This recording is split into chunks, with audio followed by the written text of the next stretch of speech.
Hey, folks, and welcome to the Daily Ratings Podcast.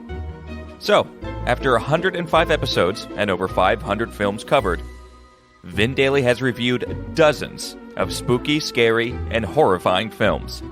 And some of those scary movies turned out to be horrifyingly bad. So, with Halloween right around the corner, Vince and I went through our spooky films and handpicked 5 movies we thought would be good to highlight once again. Now, some of these are obvious picks, but some are lesser known and might surprise you. And these films aren't the only good horror films we covered, but they're all pretty heavy hitters as far as we're concerned, and we wanted to go back and shine a light on them. Our first film we'll take a look at goes back to just our 8th episode. And it's a classic. It's 1999's The Blair Witch Project. We'll then cover Dawn of the Dead from our zombie special, Sam Raimi's Drag Me to Hell, we'll then do It Follows with a killer soundtrack from Disasterpiece, and finally, we'll end on a 2023 film that was quite a nice surprise on our 80th episode. It's Evil Dead Rise, directed by Lee Cronin. Now, Vin Daly and Old Two Shoes here are wishing you an awesome and spooky Halloween weekend, and maybe set the mood a little bit and give one of these great films a watch. So folks, sit back and enjoy this Halloween collection.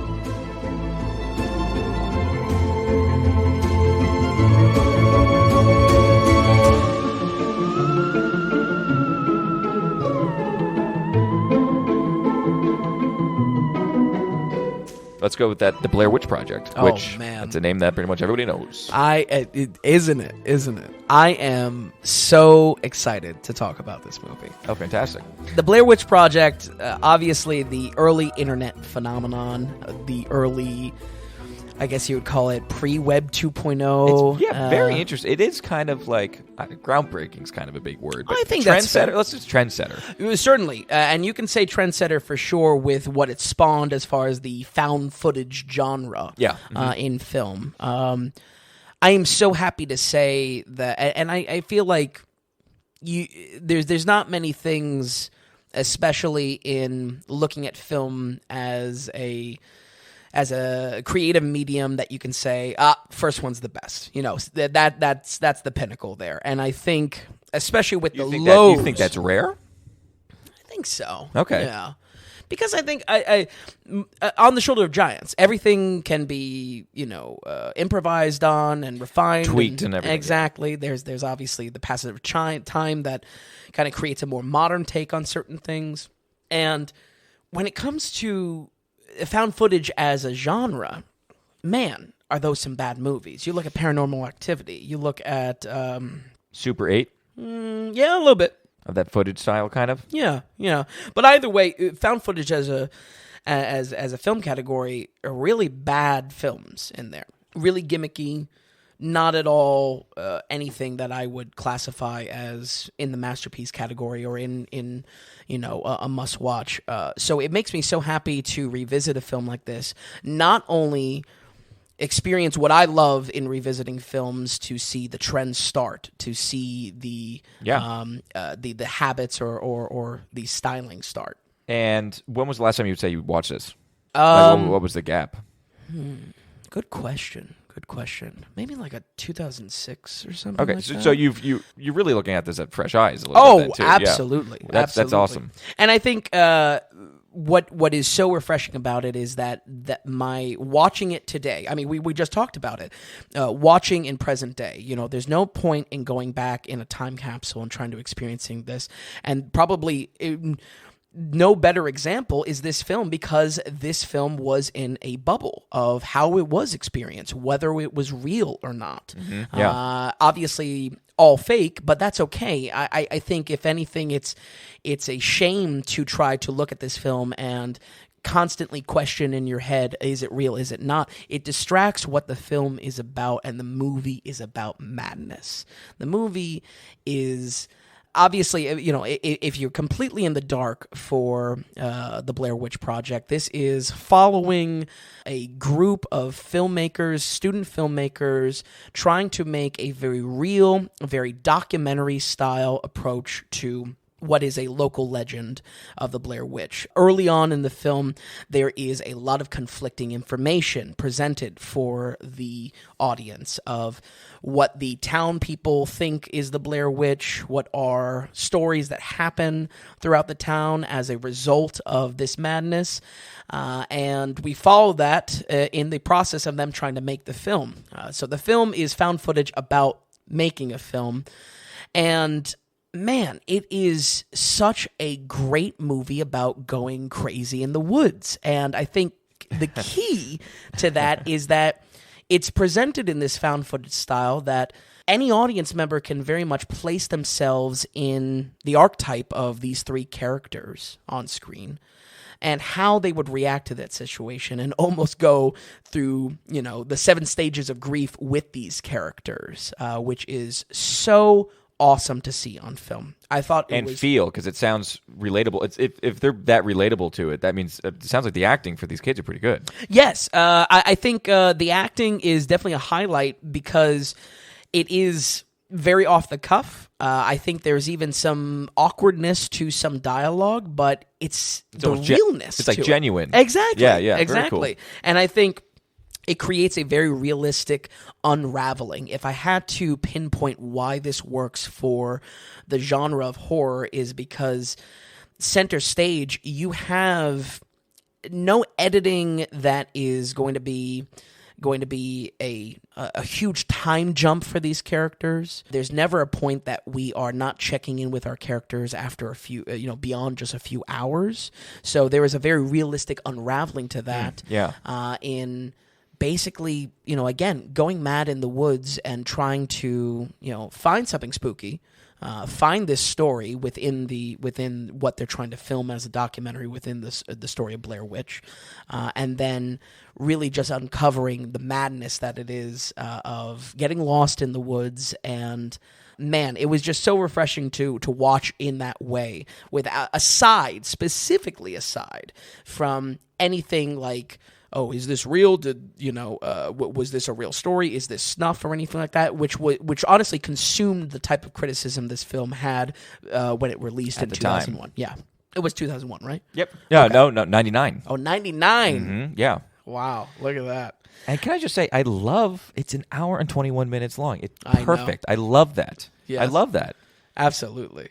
And it's been such a sticking point for me as of late. Well, yeah, we've been talking about time a lot, but just the fact, especially when we're in the horror genre, gimme snappy. Mm-hmm. Absolutely. We all know what we're here for, kind of deal. So it's like, let's not drag this out. Yeah.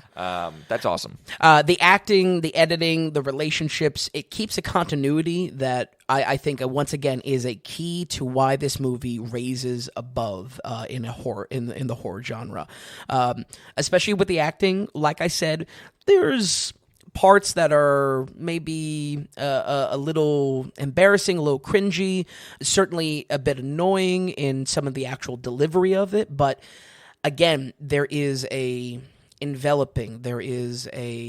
investment that happens when you're watching this, and you can very much put yourself in the shoes of one of the characters or just a fourth, observer along on this camping trip and along this, documentary film project. But that's what really takes it above. More than anything, let's touch on the editing a little bit. The editing is being presented. What we're seeing is being presented from a kind of behind-the-scenes content that the filmmaker character is recording in the process of the film. What this does is it creates gaps in time. There's a little bit of a disconnect because I think classic problem with found footage is, why is this character still filming? Why are we, if it's truly like a crazy scenario, why are we actually keeping the camera on? Right. And there's a through line to that, in this madness, she's holding on to the one piece of what she has as her identity, and she's a filmmaker, so she's keeping the camera on, even though she's, everyone's going crazy with this. These drips of realism Absolutely. that keep you engaged in it, which is great. It's Absolutely. Just refreshing, honestly. Yeah. With the editing presented in this way, we have cuts and gaps in time, never too long, like I said just a little bit ago, but it hits on what I can safely say, especially after watching as many horror movies as I have been, it hits on the key point. Less info means more horror. Yeah. That is the keystone there. You see this in everything from gaps in the edit, which are presented obviously in, the characters turning off the cameras and then revisiting them during a time of tension or anything like that, but also in the most brilliant moments of when the screen is entirely black. There is a transfixing that happens, that you're just listening to the audio, you're watching the black screen. And, maybe, especially for when this film came out, you could take a look at that and say, well, what is all this hype about? What I'm just watching a black screen. This isn't scary. Once again, the immersion that happens throughout this film, that those black screens, that total blackness that happens in some of these shots, brilliant. Some of the most important parts of the film. Absolutely. And again, just ties very simply into what I think probably is one of the top, the main cornerstones of what horror should be about is less information, let the imagination run wild. The imagination can't run any more wild than a black screen and just listening to audio and imagining what could be there. It's fantastic. Absolutely. And then when it's well done, because if it's not well done, that's it. You have a black screen and you're just tuned out completely. Sure. What I mean? It could be done. This could have been a horrible film, really. Right. Easily, but when done tastefully and done properly, it's the most engaged you can be in a film is in those moments. So absolutely, it's fantastic that they do it right. Absolutely, and bottom line, I think for that reason, the legacy of this film is really background noise.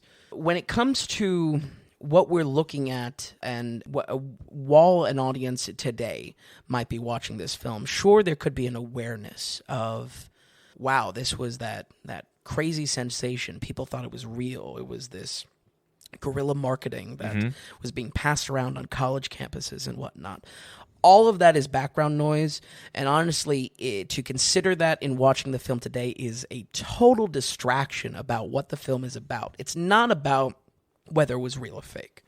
It's not about the type of impact it was, or if it led up to, or if it lived up to the expectations of audiences at that time. I think it is a film that you need to understand has a very specific vision of placing you front and center in what it's like to have a project in the woods and go mad in the woods. And I think it just succeeds so impressively well at that. I almost feel bad because for original audiences, there's some distraction there. And I think maybe this film didn't get as much praise back then because it was distracted by that factor. But sure, that is why I make such a bullet point about it to the audience and folks at home, making sure that you come into this and seeing it like any other horror movie and really getting immersed in the horror that is displayed on screen.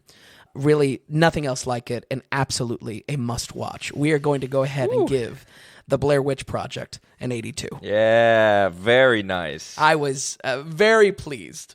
It was on my list, too. I didn't know where it was going to land. You knew you were going to like it, right? I think so. But I think when I saw it, obviously as more of a kid, I was probably enveloped in like, oh, this is that movie that people think is real and obviously is not real, So, sure, yeah. That's great. That's really great to hear. Yeah. I knew it was certain you're going to get a decent score or something like that. But again, I'm surprised again that it cracked the 80s. Very pleased with it. Just to remind people too, again, like when you're in the 80s, those are like must-watch films, kind of. 100%. As soon as you crack the 80s for us, that's a bit of. That number means a lot to us, basically. Something that you should make time for. Absolutely. 70s are should watch, 80s are kind of must watch. Once we get in the 90s, that's when you're into best films ever created of all time. Yeah. And I'm happy that, this and The Host recently as well. Yep. Horror could crack that, because I feel like horror... It's so great. Yeah. Well, there's so much made, too. Yeah. I mean, you don't realize a lot of bad. It's a lot of bad, exactly. Very, very good. 82% for the Blair Witch Project. Awesome. Awesome. All right, well, let's move on with a name that everybody knows, Dawn of the Dead. A lot of people know it for the 2004 version, but this is 1978 we're in here. Much longer as well. how does he return to it? What do we get? It's interesting. So we have a 10-year gap here in between Night of the Living Dead 68 and Dawn of the Dead 78. There's obviously a lot of iterations of what a zombie is. Specifically, I believe there's a lot of Italian films that touch into zombies. Wow. A lot of Italian horror was flourishing at that time, early 70s, late 60s. So a lot of interpretations happened there. It is amazing to see Romero come back and be like, yeah, I wrote this. This is mine. So very cool. Refreshing to see, because it's like there's some weird aspects to Dawn of the Dead. Essentially, we have a 30-minute introduction of our characters, almost very a la Billy Friedkin's style of how he makes movies. Reminded me of The Exorcist, reminded me of Sorcerer, in the introduction of our ensemble cast in many different spots. And then we finally get into it. And if you don't know anything about this movie, this is what took the idea of being trapped in a place and having to board up the windows and survive. And that theme of survival is taken to a very visually fun representation, because they are trapped in a mall. And this is where that mall zombie comes into play. The evolution of the zombies really isn't much. The zombies are still very much Walking Dead. They are not fast. They are not smart. They still fear fire. You know, these tropes are still here. And Romero returning to this was so interesting, because honestly, I haven't watched a huge amount of his films, but you could definitely tell he was walking around a mall one day and he said, wouldn't it be great to be held up in here and say, oh wait, I invented zombies, you know, I can revisit this premise. Very fresh, very exciting. Do you think it was very much so, okay, we're 10 years back, this is my genre I created. Did it feel like, let's step up everything, we're no longer in a house, let's make, you know, where we're stuck a bigger, let's make the zombies more, let's make them a little bit more gruesome? Like, do you think everything was just about stepping it up?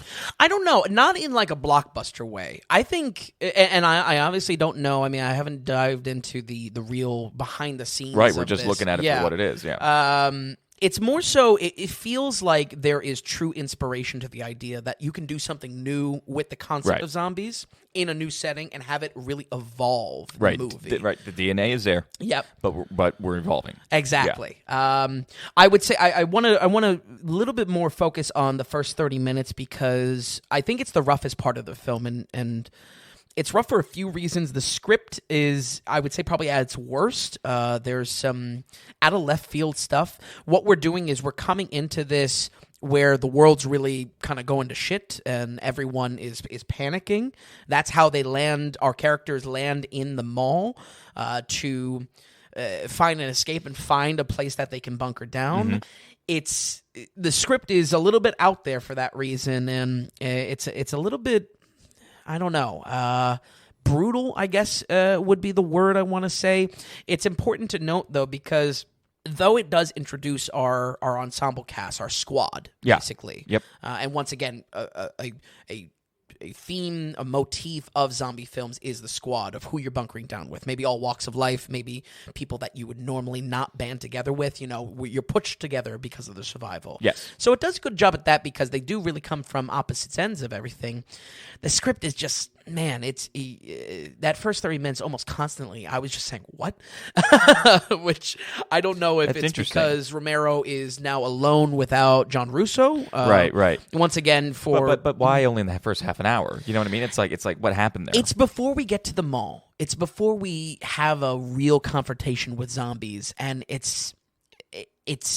think it definitely highlights it, because once they get to the mall, that movie's magic. So, it really hits in such a good way. So it's almost like George A. Romero. It's just like he is just so good when it comes to sheltered zombie movies. Yeah, and anything else he struggles with. Get him behind wood boards and nails, he's golden. You know.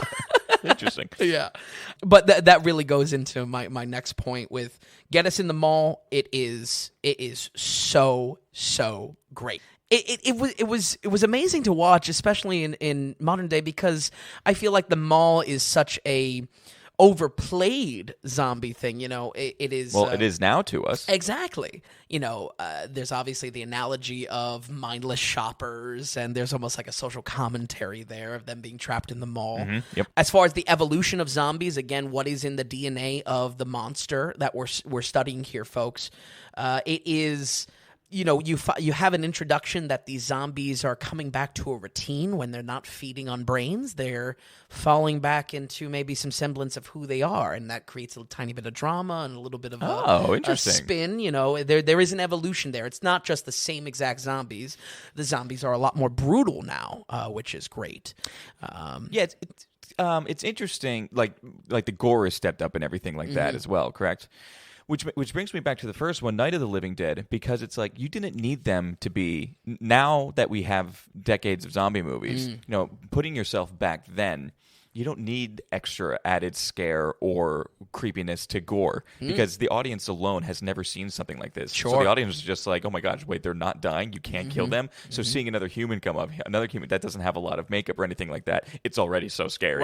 Right. And him almost recognizing that, it's like, okay, well, if we had 10 years of other people making movies, like here we are now, like next iteration, Romero comes back in and says, okay, how do I get that same fear factor from those people? Okay, let's dress them up a little bit more. Absolutely. Dress them up a little bit more, amp up the volume. Of course, we have much more of a horde than was Night of the Living Dead. There's a good head count in Night of the Living Dead, believe it or not. Right, but this just because you have the space of them all as well. Exactly. The numbers are way up, yeah. Exactly. Any returning, real quick, any returning cast? No, but once again, the African-American lead is the best, most effective person. I forget the actor's name. Oh, okay. But he is so effective. It kind of becomes a trope in even when we go into Return of the Living Dead that constantly there are people losing their shit in the panic of everything that happens. These characters, they got it down pat. That's what you want to see. There's going to be, you're going to have hyper hysterical characters, and then people that just like, I'm in this situation, like with it. And of course, you always want to be that guy. Exactly. You know what I mean? Exactly. And so you're drawn to him just visually and engage with him probably most while he's on screen. Exactly. It's very much the rule of cool. It's what we would all hope to be and have our shit together. Right.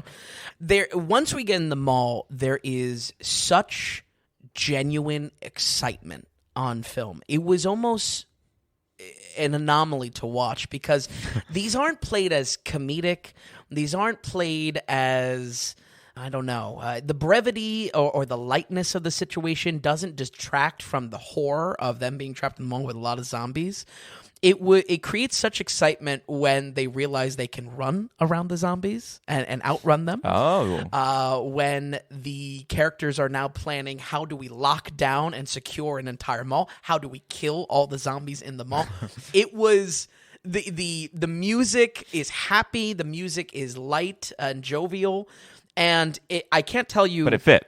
Yes, exactly. It worked so well. It should have been the entire film. That first 30 minutes should have been just them in the mall in some way. And it works in a way that obviously later on, zombies being a naturally goofy concept, you see slowly comedy being paired with horror. And it's dangerous. It can be dangerous. Absolutely. It's dangerous territory. Absolutely. And I think more often than not, that's probably a miss. And we'll talk a little bit about the legacies of these films going forward. Yeah.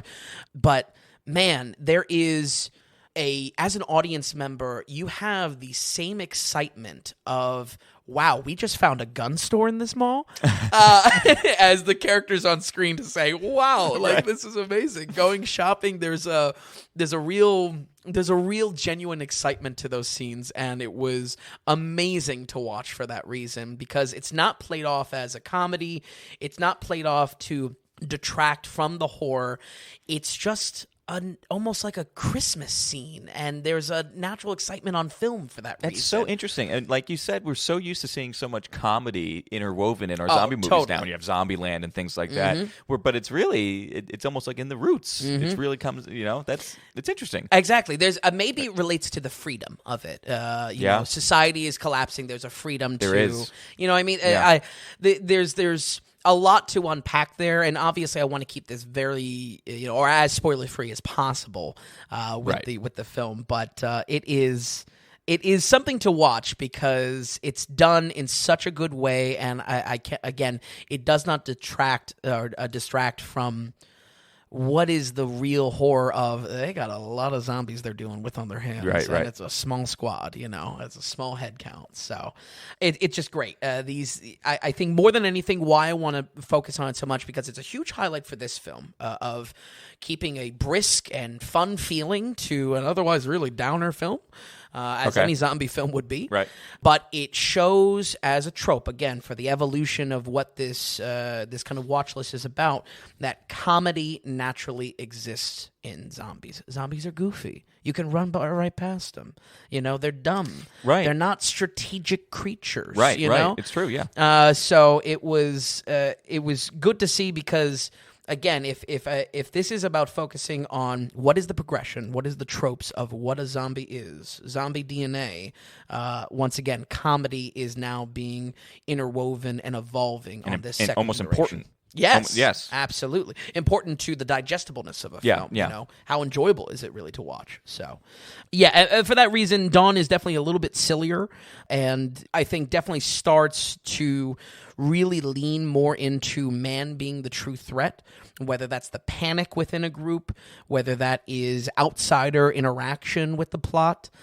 I think it's probably for worse, because that's where I saw that trope and I said, oh, well, I know where this is going.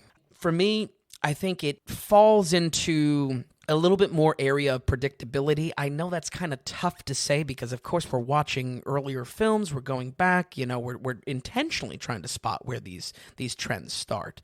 I think for me, that's where the film really grows weak. It hits such a magic moment in them trying to problem solve and survive effectively within a mall, and it's such a delight to watch them on screen build a plan of action. Yeah. It's almost a similar way of how a heist movie scratches that itch in your mind. But when it comes down to a little bit of where that plot or that plan unravels in a bad way, and where the zombies are repeatedly introduced to be a force you cannot survive around, that's where I think the film grows a little bit weaker for me. It's still very enjoyable, but I think anyone watching that, after a moment, it's going to feel that. Yeah. You're really going to feel that, and I think that's even regardless of whether you are a avid zombie watcher or not. Overall, I think this film has a little bit too much fat on it too. A lot is focused on the individual relationships of our main squad. I think some of it is brought home in a good way. Others is just kind of left there, and it made me wonder, is this just the message that the plot has and the movie has, that, no matter how special you think you are, you're not above potentially being in in the horde, one of the many horde. I think that's probably a factor there in the message that Romero is trying to get across in this movie, much like it would be the analogy of the living dead being in a mall and kind of mindless consumers. But I think it comes off a little bit too much. Again, what I have it marked down as is a little bit just too much fat. Okay. Could be trimmed a little bit. That makes sense. It is 2 hours and 7 minutes for a zombie movie, yeah. And I think that plays It's right almost like, into that opening as well. Cut out 30 minutes, and you're right there. You're right there. Put me in the mall. It's great. Yeah. It's, oh, man. It really, that those sections of the movie are magic. There's just such a genuine excitement to it. But I think it's a landmark film. Very simply, if I had to put credence in Night of the Living Dead versus Dawn of the Dead, it's going to be tough to say which one is more integral, because I think Night of the Living Dead really drives home the DNA of the zombie, but not scary zombies, where Dawn of the Dead has scary zombies, but maybe loses some of that simplicity that drives home what a zombie film is about. Very interesting. Yeah. I love that it's the same director, and I love that he's building on things, and thank God it was almost him that brought this genre to us. I know. Who knows what the zombie genre could have been had we had other directors? Exactly. You know what I mean? Exactly. Wow, very interesting. Yeah. I think, where it's golden, zombies plus mall. I think just very simply, he was, Romero was probably just walking through a mall and be like, it'd be good to hold up there, and which is great. That's really an electric plot, but that's where it kind of comes aside. One last note, real quick, before we get into the ratings, is this film is in licensing hell. You cannot find this on any streaming service. You will find the 2004 Zack Snyder Dawn of the Dead, it's everywhere. which is everywhere, and almost makes you think, is that the definitive way to watch the movie?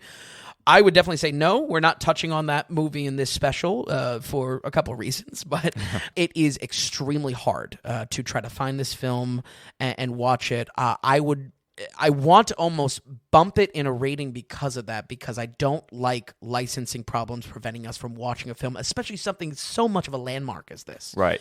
It's something to note, because if this is going to be a practical watching guide and you take this, you listen to this episode at home, folks, and you want to do the same kind of deep dive into these films and enjoy it on that level. Be prepared. Be prepared. It's going to be pulling teeth. Probably that's a YouTube watch. Maybe that's an illegal watch, or hard copy. Sure. Hard copy as well. Very hard to find. Very strange. It's tough.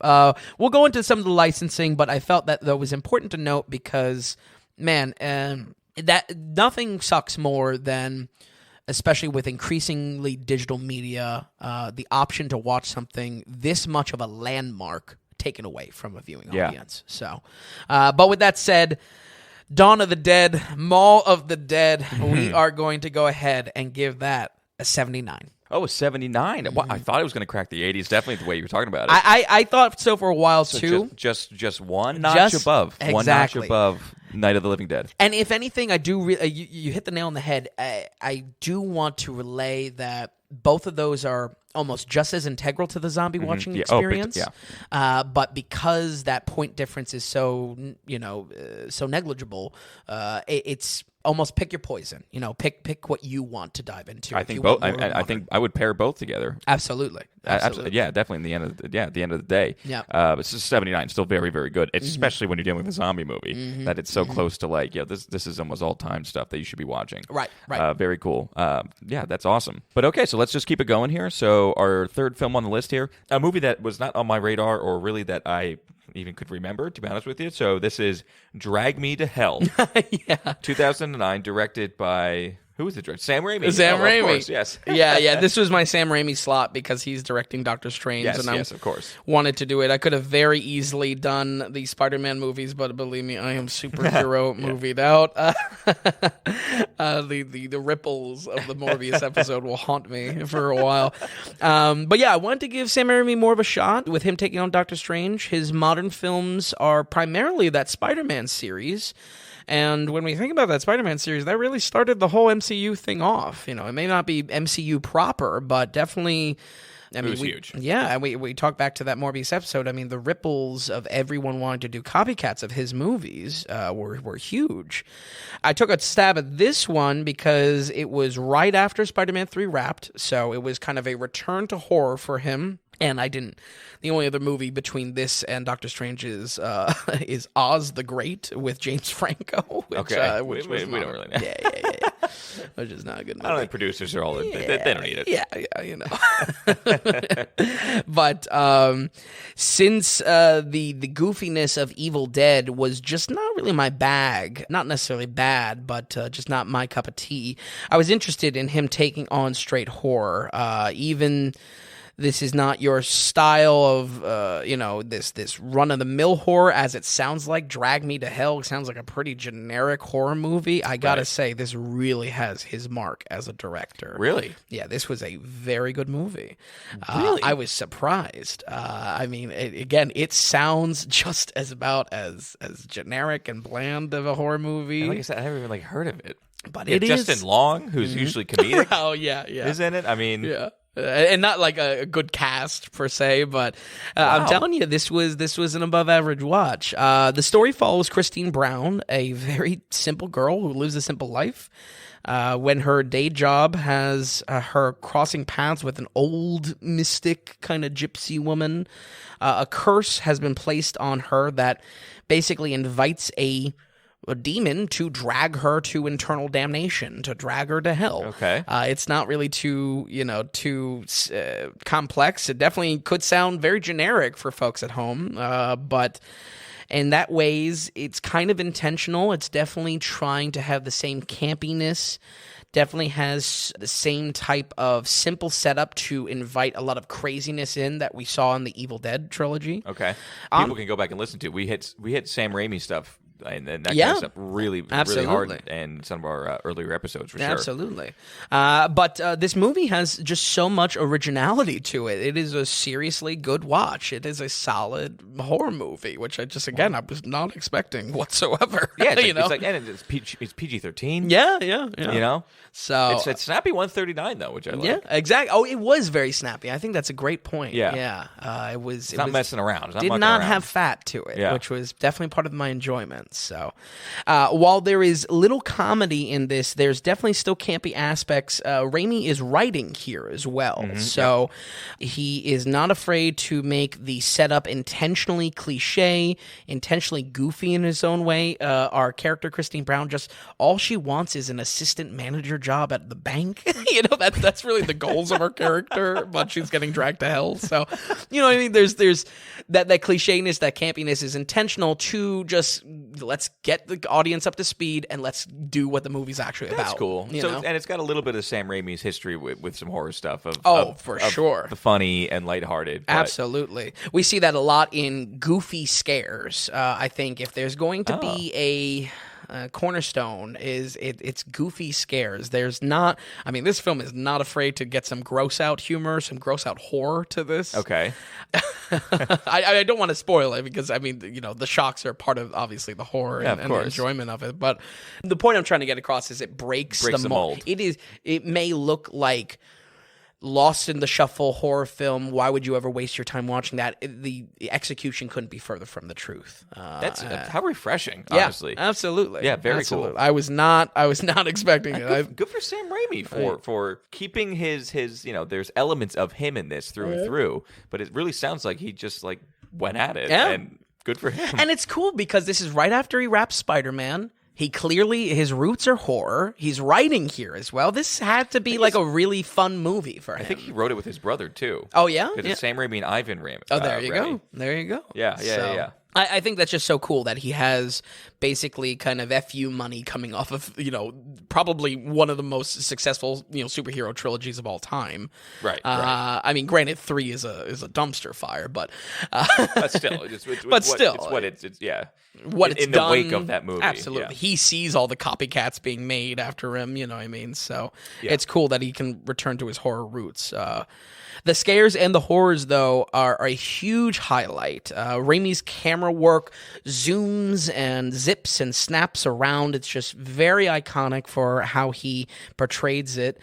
And I can't stress how much that makes a different type of scare here. This movie still has jump scares, but in the execution and in the characterization that Raimi puts into his camera work and his scenes, the end result couldn't be farther from your average 2010s horror movie, twice a year kind of thing. Yeah, that's really interesting. Jump scares it is the gimmick of all gimmicks. Oh, yeah. And something that we've covered on horror movies where it's just a lot of jump scares, this, that, and everything. But if he's doing jump scares, and yet he's making it good, I think kudos to him. It's how the jump scares are shot. It's sometimes the jump scares aren't scares. Sometimes they're jump gross outs. Okay, all right. You know what I mean? Which is, it's not a dinner watch. Right. Don't watch this movie while you're eating per se. But again, it was refreshing and has such a unique originality to it. Really, really good. I gotta give props to this movie around these scares of just shocking me multiple times. Jaw dropping. Really? Shocking. You've seen a lot of horrors. Absolutely. And it wasn't that it was I'm scared to death of this. Right. If anything, it had some goofiness to it. But really, there's just some setups that was just wow.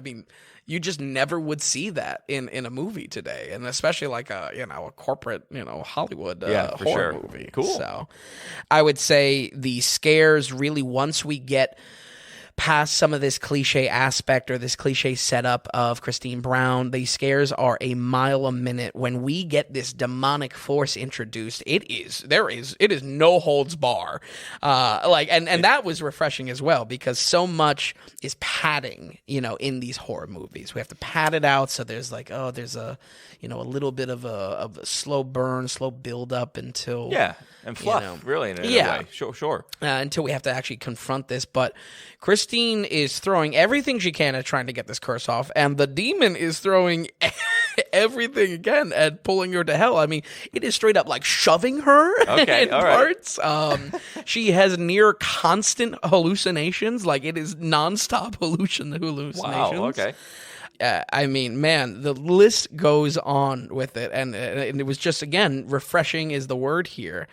I would say a big downside for me is that for what was such a highlight to the early Raimi films was practical effects work and practical effects to the gore and whatnot. This movie is unfortunately a little bit chock full of 2009 CGI. Yeah. And 2009 CGI ain't good. No. Coming off the Spider-Mans, maybe. Yeah. He's in Hollywood now, big time. It's true. He's a player at this moment. Oh, absolutely. And a big return with Doctor Strange. That's a shame. So. That's a shame. Yeah, it's just... How much CGI was there? Or was that like... Unfortunately, it's tied to a lot of the gross out effects, the scares, the blood. And granted, a lot of it is tied to our character's hallucinations, so it doesn't necessarily she doesn't need to be like drenched with something, right? Because it's ultimately not real, but it just doesn't look good. Unfortunately, Okay, it is a very it took from it a bit. Unfortunate blemish on an otherwise very surprisingly good movie. Okay, so and I would say I have to make such a big point out of it is because again, chock full is really how you can't get away from it. Exactly, it's taking you out a little bit. Yeah. That's a shame. It really is a shame. Other than that, though, like I said, this is a solid recommendation from me. If you are a horror fan that is tired of formulaic scares and the modern horror landscape, give this a watch. Moreover, if you are a fan of Raimi and his roots in Evil Dead, this is a love letter practically to that type of genre, and this should be a priority watch for you. We're going to go ahead and give Drag Me to Hell a 73. 73 is a great score. Yeah. And honestly, That's I mean, awesome. I had a ball with this movie. It was a lot of anyone fun. into horror, because like you said, the formulaicness of it and how much shit you have out there. I mean, this is kind of a breath of fresh air, big time. Absolutely. That's awesome. That's actually really great. Okay, so 73 for Drag Me to Hell. Okay, so we're going to jump here to 2014. This film is called It Follows, directed by David Robert Mitchell. And what do we get here, Ben? So I'll be honest, Tom. I saw Smile, and spoiler alert, I was not too big of a fan. Okay. And like with all of my watching lately, it made me think of better films. And this one is going to be a short one because I love this film. Did you? And I It Follows is something that I've seen multiple times. Oh, okay. So this was not your first. Okay. Yeah, I can't say that I have a number. I want to say maybe ballpark 5, this being the 5th time watching it. And honestly, it really just gets a blanket recommendation. So I'm not really going to be going into too much detail here. You know, there is a stalking quality in both of these films, Smile and It Follows. But as the name suggests, It Follows is built directly around that horror premise. I don't even feel the need to summarize because it's all in the title. It follows. It's right there. You don't need much more. What I do want to talk about is, believe it or not, one of the most prevalent aspects of this film being the soundtrack, as it is really one of my absolute favorite soundtracks. What? Oh, yeah, absolutely. I don't even remember this film ever. Really? I think I kind of remember us talking about it a little bit. But who did the soundtrack? Soundtrack is done by Disaster Piece, a composer who first got famous in kind of a video game space. He did the indie game Fez, also Hyper Light Drifter, indie games, so no problem if folks at home, you don't really recognize that even as a gamer. And he specializes in this retro chiptune kind of feel to his soundtracks. Okay, right up our alley. Absolutely. This is taken to such a wonderful quality, though, and folks, I'm not just saying this because I'm a fan of video games or a fan of retro sounding type of soundtracks. This video game aesthetic plays directly into the theme of innocence and the loss of that innocence in this film. Characters speak of nostalgia, yet are still children themselves. The setting is a cool fictional mashup of equally 60s, 70s, 80s suburbia, and this is, way before we get the nostalgia-obsessed Stranger Things, just a few definitely. years later. You see, this choice of style is not just window dressing, or like I said, kind of a nostalgia bait like we would see in Stranger Things. The horror is tied directly into this theming when early on it's revealed that it follows you after having sex. The feeling of coming of age is then twisted into horror, and this soundtrack has a really haunting quality to it because on the surface it sounds innocent. It sounds like a Game Boy. You started up a Game Boy almost. Okay. And how that is twisted into this, terrifying horror. It is so good. Expertly matched That's together. cool. It's so it is oozing atmosphere, is oozing style, and I think the difference between what we've talked about a lot, film can have style. Is it tying into the substance? And this, absolutely, it plays into that innocence, that loss of innocence. It's so brilliant. How important is the music to the film then? Like, does it make it? I think it makes it. Okay. I think it makes it, but in a way that it elevates it. I wouldn't necessarily call it a crutch. Okay. Again, maybe you walk into this film blind. You say, "Oh, that was a very interesting score that was composed for this film." That's where I know the name. What? Hey, did Bodies, Bodies, Bodies. Yes. Okay. Once again, he's sneaking on the Google Notes, folks. He's stealing my. Sorry. No, I'm joking. Yeah, I would say. To my colossal disappointment, I did not look at the composers for Bodies, Bodies, Bodies. And actually, after the fact, I found this out. And I was like, I have to cover It Follows because I have to give a spotlight to Disaster Piece. Oh, yeah, definitely. He is such a awesome composer. And clearly, it was not known to me in Bodies, Bodies, Bodies. Clearly, it was a secret element behind my enjoyment of the film. Yeah, no, definitely. And I think very realistically, that could be the case here. It Follows having this straightforward, almost even, one-note horror premise of it following. You could walk into this and say, oh, that was good. I actually don't know maybe why I enjoyed it so much. And again, the soundtrack being a secret ingredient to that success. And I think it's a perfect example, honestly, of where style is substance. It's not just style. Oh, yeah. There's a difference there. Absolutely. So with this film, it's an hour and 40. So are we following a main cast member or multiple? You said that once when you have sex, it starts to follow or whatever this is. Large cast? Or are we dealing with basically one person? Our main star, Mika Moreau, I believe her name is. We actually covered her in Watcher earlier in the year. Oh, okay, sure, yeah. All right. And obviously that being her new release for her. She, in a very kind of 80s nostalgia style, it has a group of friends. Okay, a group gotcha. of, not misfits exactly, but, the local kids of the neighborhood that are there for her. Another great small factor that you can pick up is that we never really see too many adults, specifically parents, specifically anything like that. And again, it kind of relates into they have this innocence.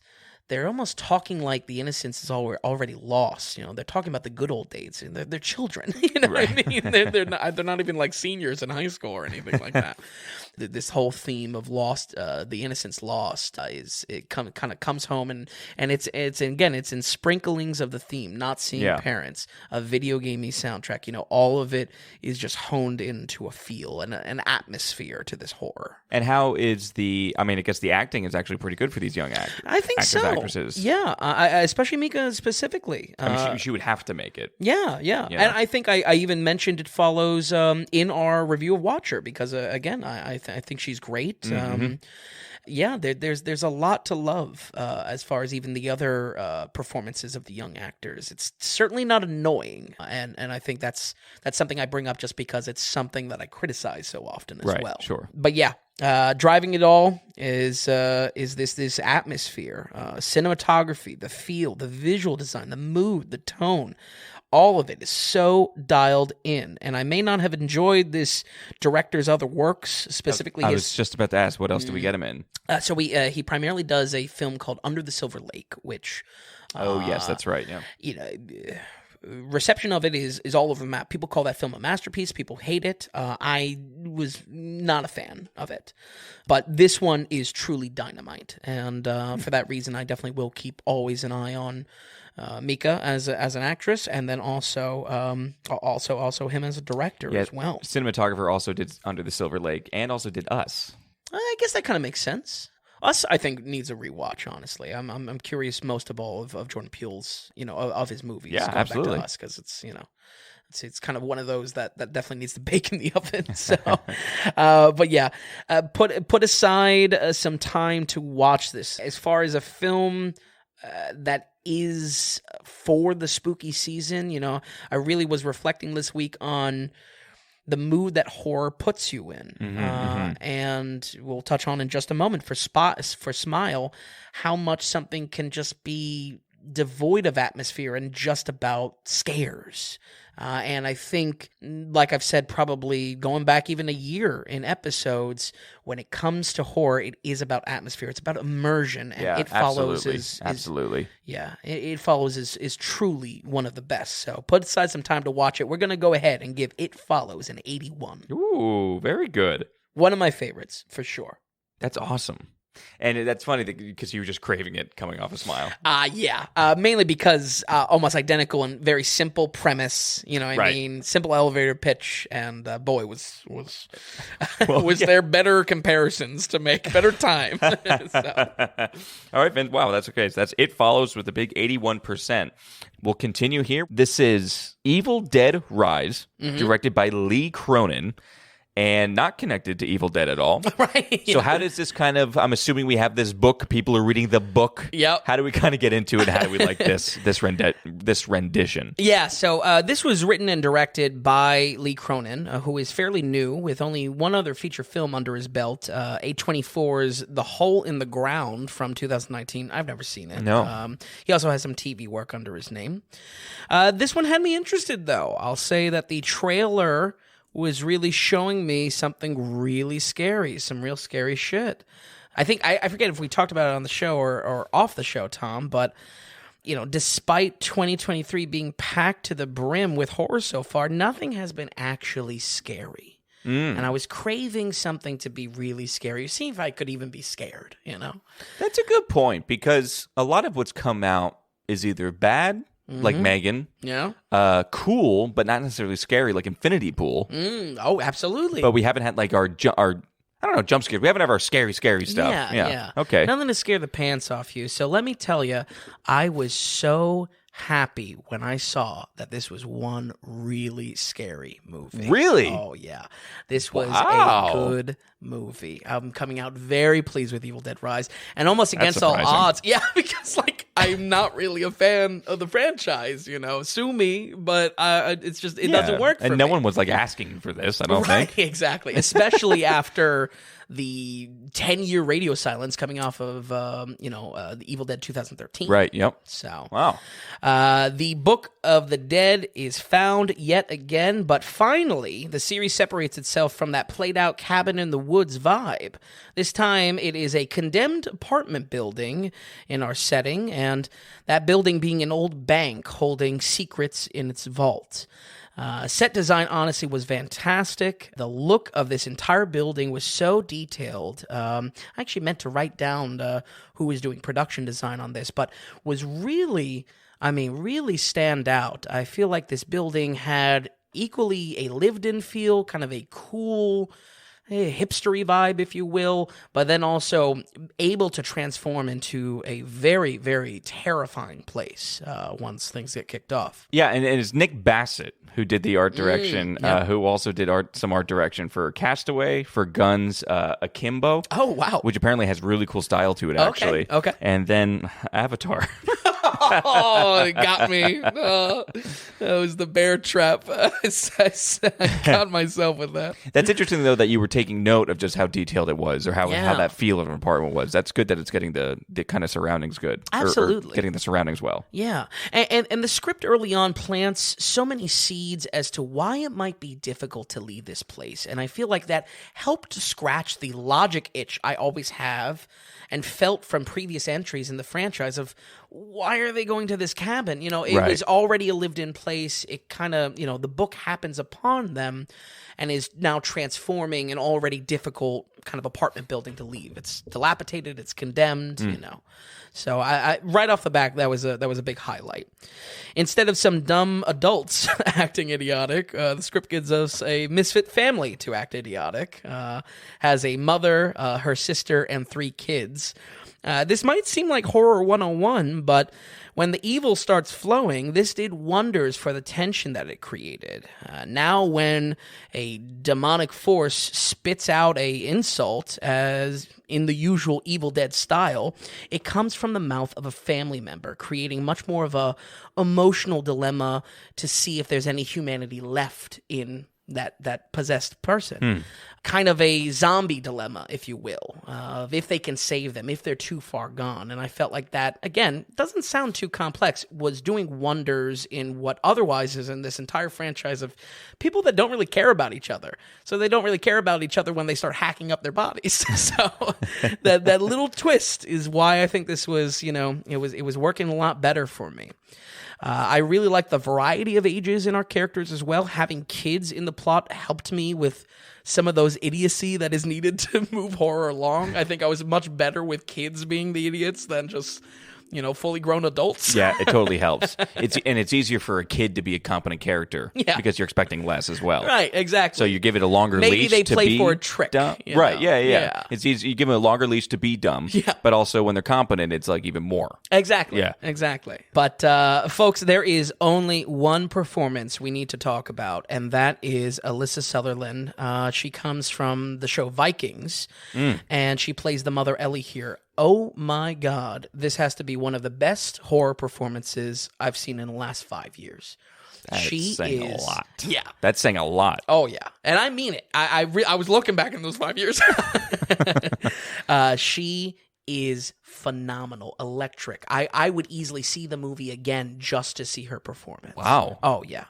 If you've seen any of the marketing for this, folks, you have maybe caught a glance at how terrifying she is, but I can assure you she has so much more to give in this movie.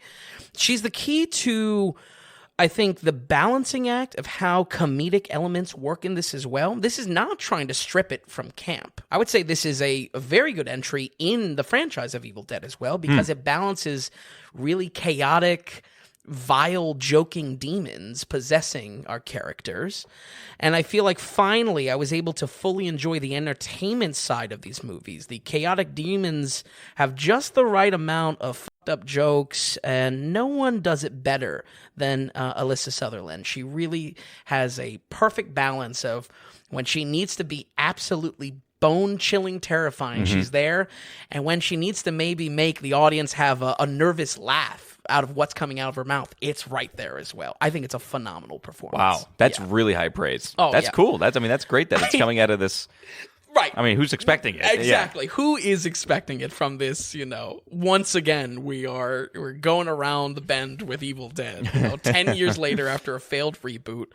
It's fantastic. So the build up to the horror was great. I love how we care just enough about the characters in the apartment buildings. It's not nothing, but it's just enough. We're not over focusing on it. And seeing how the setup is used to truly terrorize the character and the audience is key. This is not a heavy jump scare movie. Honestly, none of these are. I wouldn't really compare Evil Dead to any kind of jump scare. Rather, which oftentimes are cheap anyway. Oh, absolutely. If anything, that's what I was worried, that this was just going to be a jump scare fest. Right, yeah. Rather, it earns the fear because characters are honestly just tortured with the grim truth that there is no way out of this. So when it comes to that, again, Horror 101, it's not rocket science to make me, to have a character you can empathize with a little bit. But that's something that honestly I felt was missing from this entire franchise. Maybe Bruce Campbell, just because he's so, he's such a character. Yeah, Bruce Campbell was kind of the one element in those originals that you could at least get on board with a little bit. Yeah. Because he's great. But you can't put him in everything. Right. And, there needs to be there is a better way to make me care about characters rather than having this larger-than-life character, he's saying, "Hail to the king, baby," and stuff like that. In the legacy of Sam Raimi, this film has many inventive camera angles, and that, once again, is used in combination with a great set design. I think my favorite was using the door peepholes as a fisheye to really distort and stretch characters. For sure, that's been done before to great use. I mean, it's not, I feel like I'm repeating myself, but it's really not the most amazing thing to have a fisheye's lens as a door peephole. But how it was paired and how it was relaying to us that whoever was possessed in that scene is really gone. They're no longer human. It was just so fantastic. I was in love with it. But Tom, finally, and I mean finally, a great horror movie. This was better than Barbarian from last year, better than every horror film to come out last year. Wow. And there were a lot. Yeah.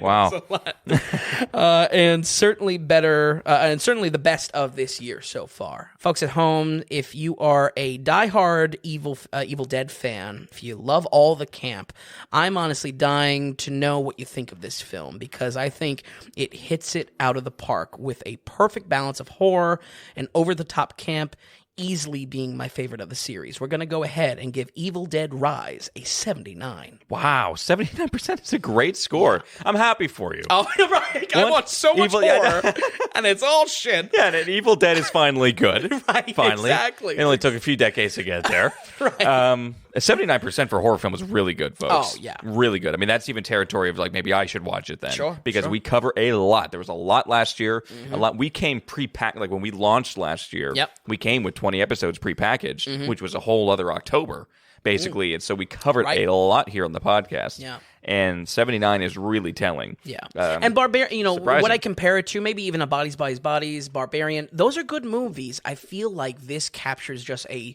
real horror. I wasn't like closing my eyes or anything like that, but there was almost like an alertness. Yeah. Like I'm definitely enthralled by this. Wow. So. And it did pretty well over the weekend too. Yeah. And it made $25 million for a horror for an opening weekend against Super Mario. That's fantastic. Right. Wow. 79% Evil Dead Rise. Don't sleep on it. Also, don't worry about doing homework for all the other Evil Dead. You can just watch it on its own. You can just go ahead and watch it. Right. Go check it out. Evil Dead Rise with a 79%. And okay, folks, that's pretty much wrapping up our little Halloween collection here that Vin and I kind of curated for you. We hope you enjoyed kind of a blast from the past. And don't be afraid to give these movies a watch. Again, we kind of picked all heavy hitters here. Not the only 5 good films that we've done in the past, because we covered so much, like I said at the beginning, dozens of spooky films. But this is definitely a great highlight, great going back all the way from episode 8 to 80. We hope you all give these movies a little love. Again, Vin and I are wishing you a great Halloween, folks. And don't forget, we're going to be back next week with some much-anticipated brand new films. So, of course, we have Martin Scorsese's Killer of the Flower Moon coming up. And then we also have a Netflix new release that's been getting a lot of buzz as well. Some big actors in that film. So, folks, we hope you enjoyed this episode. And as always, we'll see you next week on the Daily Ratings Podcast.